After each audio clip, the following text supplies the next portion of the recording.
L'ange du Seigneur porta l'annonce à Marie, et elle conçut du Saint-Esprit. Réjouis-toi, Marie, pleine de grâce, le Seigneur est avec toi. Tu es bénie entre les femmes, et le fruit de ton sein est béni. Je suis la servante du Seigneur, qu'il me soit fait selon ta parole. Réjouis-toi, Marie, pleine de grâce, le Seigneur est avec toi. Tu es bénie entre les femmes, et le fruit de ton sein est béni. Et le Verbe s'est fait chair, et il a demeuré parmi nous. Réjouis-toi, Marie, pleine de grâce, le Seigneur est avec toi. Tu es bénie entre les femmes, et le fruit de ton sein est béni. Priez pour nous, Sainte Mère de Dieu, afin que nous soyons rendus dignes des promesses du Christ. Prions. Que ta grâce, Seigneur notre Père, se répande en nos cœurs. Par le message de l'ange, tu nous as fait connaître l'incarnation de ton Fils bien-aimé. Conduis-nous par sa passion et par sa croix jusqu'à la gloire de la résurrection. Par Jésus le Christ notre Seigneur. Amen.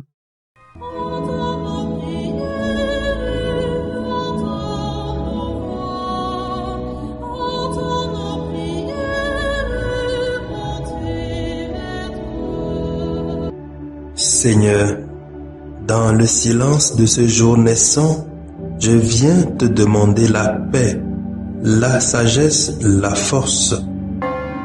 Je veux regarder aujourd'hui le monde avec des yeux tout remplis d'amour, être patient, compréhensif, doux et sage, voir au-delà des apparences tes enfants, comme tu les vois toi-même, et ainsi ne voir que le bien en chacun.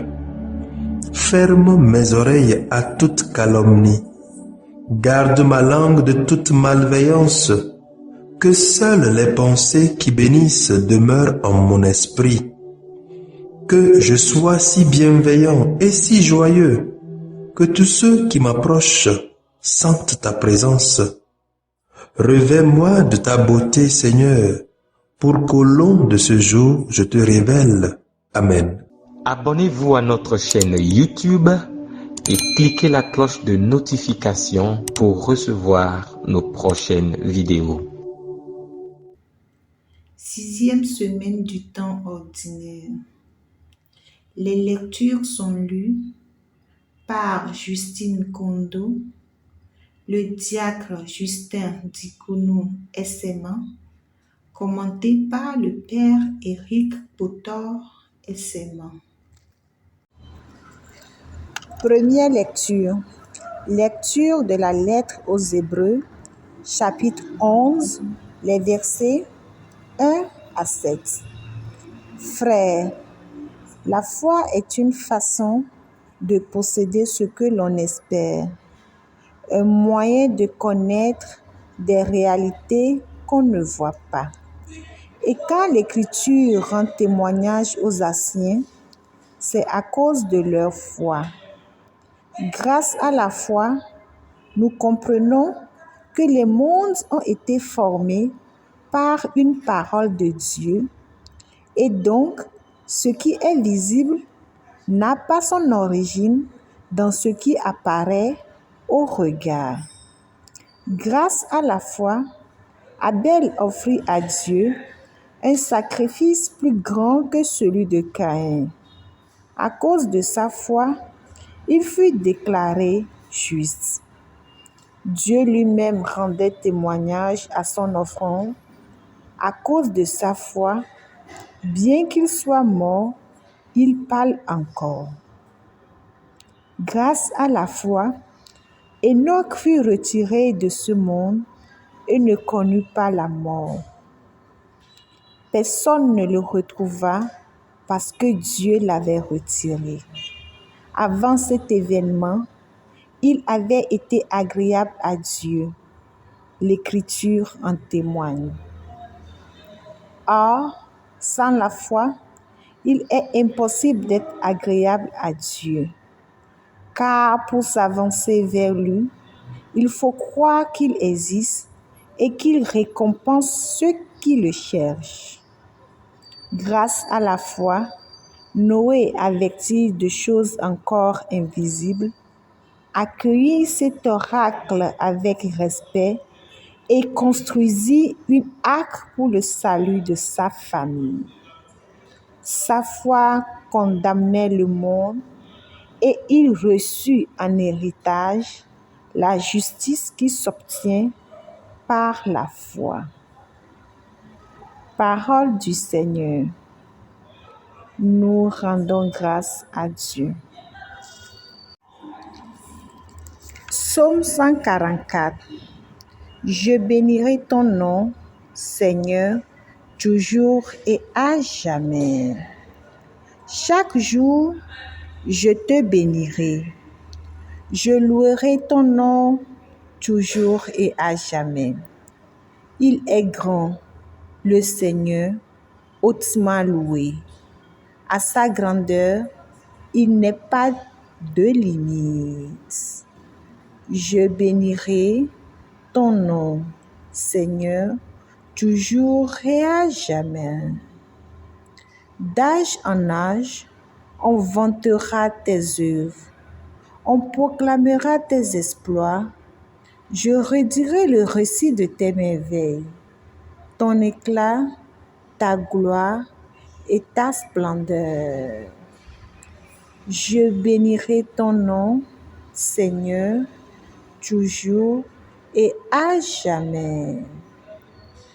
Que tes œuvres, Seigneur, te rendent grâce et que tes fidèles te bénissent. Ils diront la gloire de ton règne, ils parleront de tes exploits. Je bénirai ton nom, Seigneur, toujours et à jamais.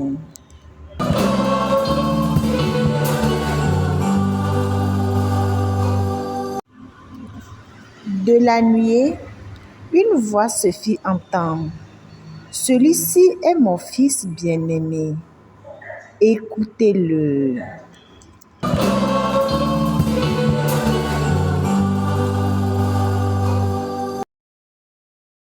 Le Seigneur soit avec vous et avec votre esprit.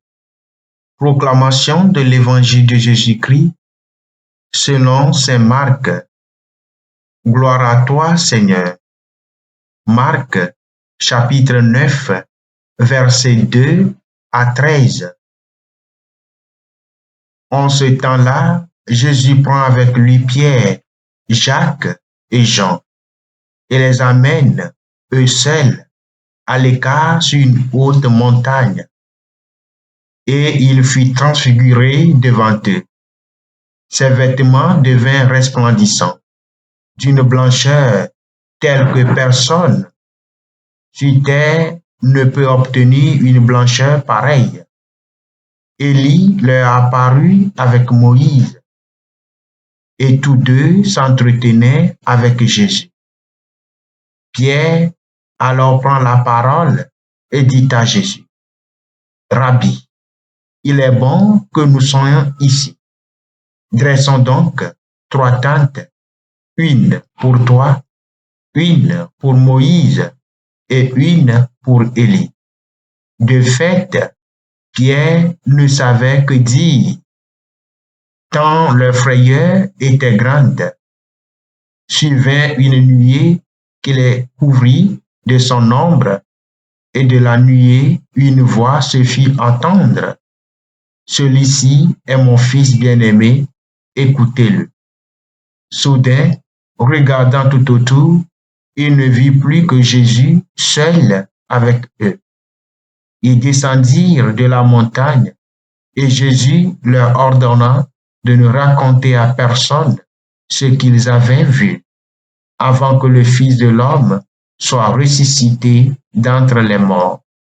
Et ils restèrent fermement attachés à cette parole, tout en se demandant entre eux ce que voulait dire ressuscité d'entre les morts. Ils l'interrogeaient. Pourquoi les scribes disent-ils que le prophète Élie doit venir d'abord? Jésus leur dit, certes, Élie vient d'abord pour remettre toutes choses à sa place. Mais alors, pourquoi l'Écriture dit-elle au sujet du Fils de l'homme qui souffrira beaucoup et sera méprisé? Eh bien, je vous le déclare, Élie est déjà venu et ils ont fait tout ce qu'ils ont voulu, comme l'Écriture le dit à son sujet. Acclamons la parole de Dieu. Louange à toi, Seigneur Jésus.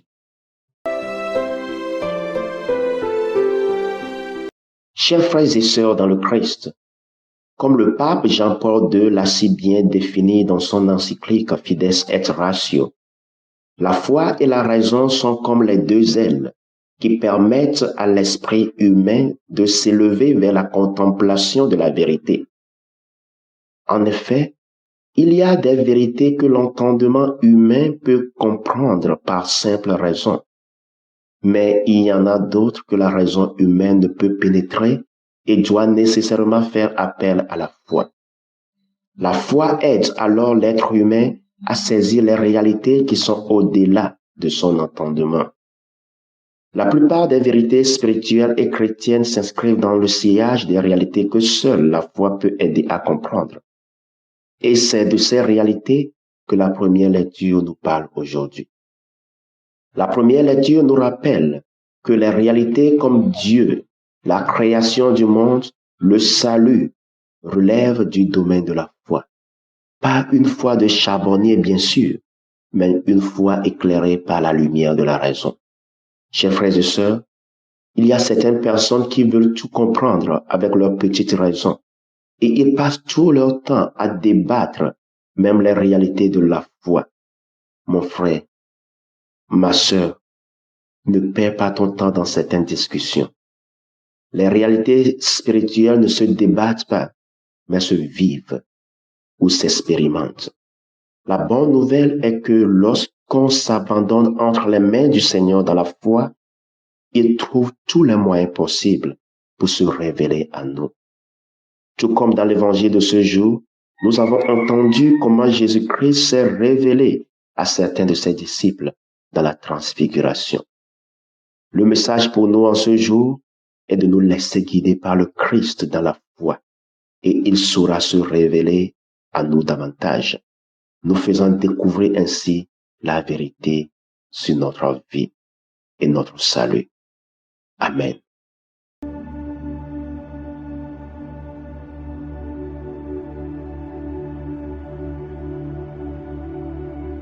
Que le Seigneur Tout-Puissant et Miséricordieux nous bénisse et nous garde, le Père, le Fils et le Saint-Esprit. Amen. Bénissons le Seigneur. Nous rendons grâce à Dieu. Suivez désormais sur vos smartphones et ordinateurs toutes les actualités de l'Église catholique en Afrique et dans le monde entier sur SMA Togo TV. Le Samaritain aujourd'hui, on ne l'a pas, mais c'est nous qui sommes les Samaritains. Nous devons suivre l'exemple de Jésus sur cette terre. C'est l'écoute de la parole, l'opportunité d'être en communion avec le Christ. SMA Togo TV est accessible 24 heures sur 24 en direct sur le www.smatogo.tv, YouTube SMA Togo TV, Facebook SMA Togo TV, Téléchargez l'application SMA Togo TV dans Play Store.